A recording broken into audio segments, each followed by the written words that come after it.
பணிக்காலத்தில் காலமான காவலர்களின் வாரிசுதாரர்களுக்கு கருணை அடிப்படையில் பணி வழங்கப்பட்டு வருகிறது. வாரிசுதாரர்கள் 115 பேருக்கு பணி நியமன ஆணைகளை முதலமைச்சர் மு.க.ஸ்டாலின் தலைமைச் செயலகத்தில் வைத்தவாறு வழங்கி வருகிறார். தகவல் பதிவு உதவியாளர், காவல் நிலைய வரவேற்பாளர் பணியிடங்களுக்கு நியமனம் செய்யப்பட்டு வருகிறது. இதனை அண்மை செய்தியாக பார்த்து வருகிறோம். கூடுதல் விவரங்களை தலைமை செய்தியாளர் சிவா வழங்கிட கேட்கலாம். சிவா, வணக்கம். பணி நியமன ஆணைகளை முதலமைச்சர் மு.க.ஸ்டாலின் தற்பொழுது வழங்கி வருகிறார். இது குறித்தான முழு விவரங்கள் சிவா. தமிழ்நாடு முதலமைச்சர் மு.க.ஸ்டாலின் சட்டப்பேரவையில் தெரிவிக்கும் போது 2026 ஜனவரி மாதத்திற்கு உள்ளாக கிட்டத்தட்ட 70 லட்சம் அரசு பணியிடங்கள் நிரப்பப்படும் என்று குறிப்பிட்டிருந்தார். அந்த அடிப்படையில பல்வேறு துறைகளில் தேர்ந்தெடுக்கப்பட்டிருக்கக்கூடிய அரசு பணியாளர்களுக்கான பணி நியமன ஆணைகளை தமிழ்நாடு முதலமைச்சர் மு.க.ஸ்டாலின் வழங்கி வருகிறார். அந்த அடிப்படையில காவல்துறை சார்பில் பணிக்காலத்தில் காலமான காவலனுடைய வாரிசுதாரர்கள் 115 நபர்களுக்கு கருணை அடிப்படையில தகவல் பதிவு உதவியாளர், காவல் நிலைய வரவேற்பாளர் பணியிடங்களுக்கான பணி நியமன ஆணைகளை வழங்கியிருக்கிறார். அதே போன்று தமிழ்நாடு அரசு பணியாளர் தேர்வாணையம் மூலமாக மீன்வளம் மற்றும் மீனவர் நலத்துறை சார்பாக தமிழ்நாடு மீன் வளர்ச்சி கழகம் ஆகியவற்றில் இளநிலை உதவியாளர், தட்டச்சர், அதே போன்று சுருக்கெழுத்து தட்டச்சர் ஆகிய பணியிடங்களுக்கு தேர்வு செய்யப்பட்டிருக்கக்கூடிய 36 நபர்களுக்கு பணி நியமன ஆணைகளை முதலமைச்சர் மு.க.ஸ்டாலின் வழங்குகிறார்.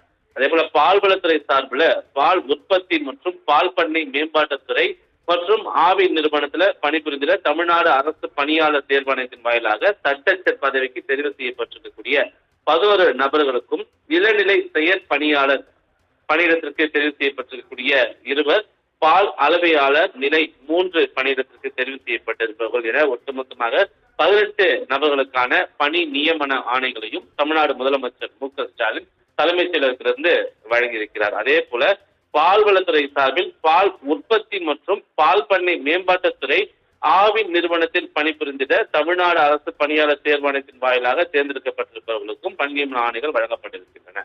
இது தவிர சமூக நலன் மற்றும் மகளிர் உரிமை துறையின் கீழ் செயல்பட்டு வரக்கூடிய தமிழ்நாடு பணிபுரியும் மகளிர் விடுதிகள் நிறுவனம் சார்பில் பரங்கிமலை, ஒசூர் மற்றும் திருவண்ணாமலை ஆகிய இடங்களில் 38 கோடியே 15 லட்சம் ரூபாய் செலவில் புதிதாக கட்டப்பட்டிருக்கக்கூடிய 3 தோழி விடுதி கட்டடங்களையும் தமிழ்நாடு முதலமைச்சர் மு.க.ஸ்டாலின் தற்போது திறந்து வைத்திருக்கிறார். அதே போல சென்னை, தரமணி மற்றும் சேப்பாக்கம், மதுரை, கோவை, நாகை, கிருஷ்ணகிரி, ஈரோடு, காஞ்சிபுரம், கடலூர், சிவகங்கை, தேனி, ராணிப்பேட்டை, கரூர் ஆகிய இடங்கள்ல 176 கோடியே 93 லட்சம் ரூபாய் மதிப்பீட்டில் கட்டப்பட இருக்கக்கூடிய தோழி விடுதிகளுக்கான அடிக்கல்லையும் தமிழ்நாடு முதலமைச்சர் மு.க.ஸ்டாலின் தலைமைச் செயலகத்திலிருந்து நாட்டியிருக்கிறார். அந்த நேரடி காட்சிகளை நாம் பார்த்துக் கொண்டிருக்கின்றோம்.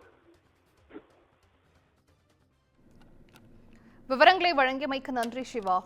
115 நபர்களுக்கு தகவல் பதிவு உதவியாளர், வரவேற்பாளர் பணியிடங்களுக்கான பணி நியமன ஆணைகள் வழங்கும் அடையாளமாக அவர்களில் 10 நபர்களுக்கு வழங்குமாறு மாண்புமிகு முதலமைச்சர் அவர்களை அன்புடன் கேட்டுக்கொள்கிறேன்.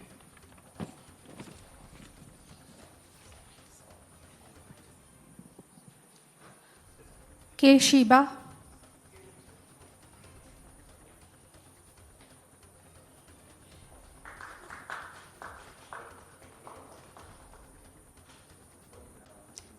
எம். ஷர்மிளா,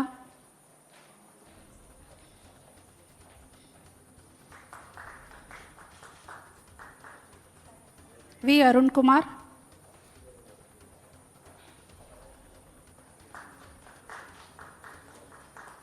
ஏ. பழனிவேல்,